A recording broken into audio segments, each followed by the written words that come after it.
आप सबको। आज हम बात करेंगे एक बहुत इंपॉर्टेंट विषय के ऊपर जिसके बारे में बच्चा पूछता ही पूछता है और बार बार वो कहता है सर इसके बारे में ये बता दो, इस चीज के बारे में ये बता दो। तो क्या वो सवाल है? आइए बात करेंगे।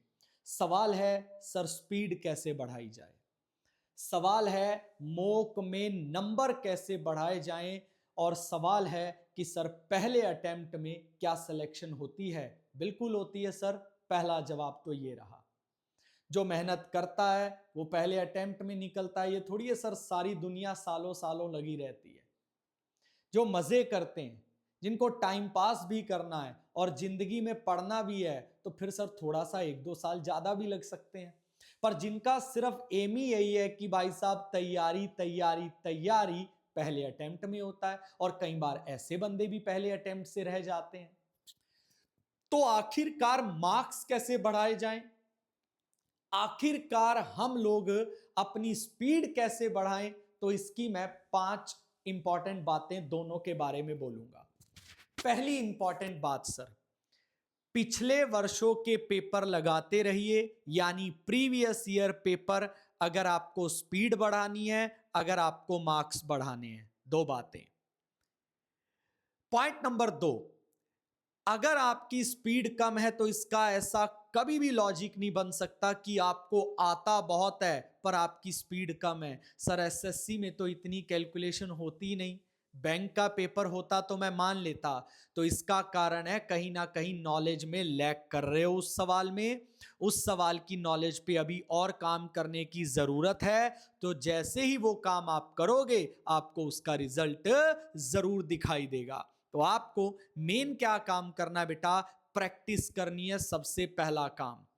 दूसरा मेन काम क्या करना है बेटा? प्रीवियस ईयर मॉक लगाने हैं। और तीसरा मेन काम, अगर आपको लगता है कि आप यहां कमजोर हैं इस कड़ी में, तो आप वहां पे लैग कर रहे हैं, आपने वहां कम मेहनत की है, वहां मेहनत को बढ़ाइए, तो आप ये चीज सीख सकते हो।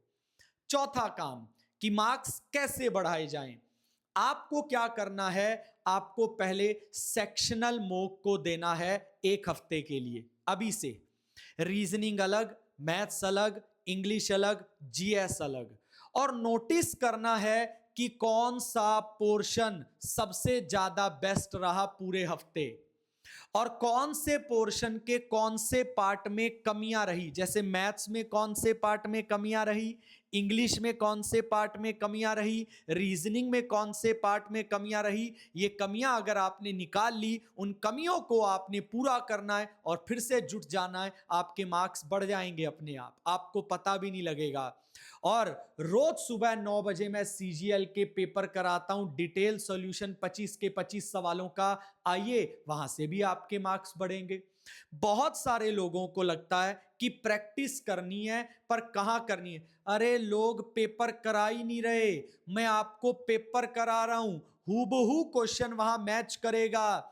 एक एग्जाम्पल के तौर पर अगर मैंने आपको 200 पेपर भी करा दिए, चलो 100 भी करा दिए, आपको तो सर सारा आइडिया लग जाएगा कैसा आना है, कौन सा सवाल सबसे ज्यादा आना है, कौन सा रिपीट होना है, कैसे उसको करना है, क्या मेथड लगेगा, आपकी तो बल्ले बल्ले हो जाएगी। तो मार्क्स कैसे बढ़ाने हैं उसके सरल उपाय हैं सर ये, जो मैंने अभी अभी आपको बताए।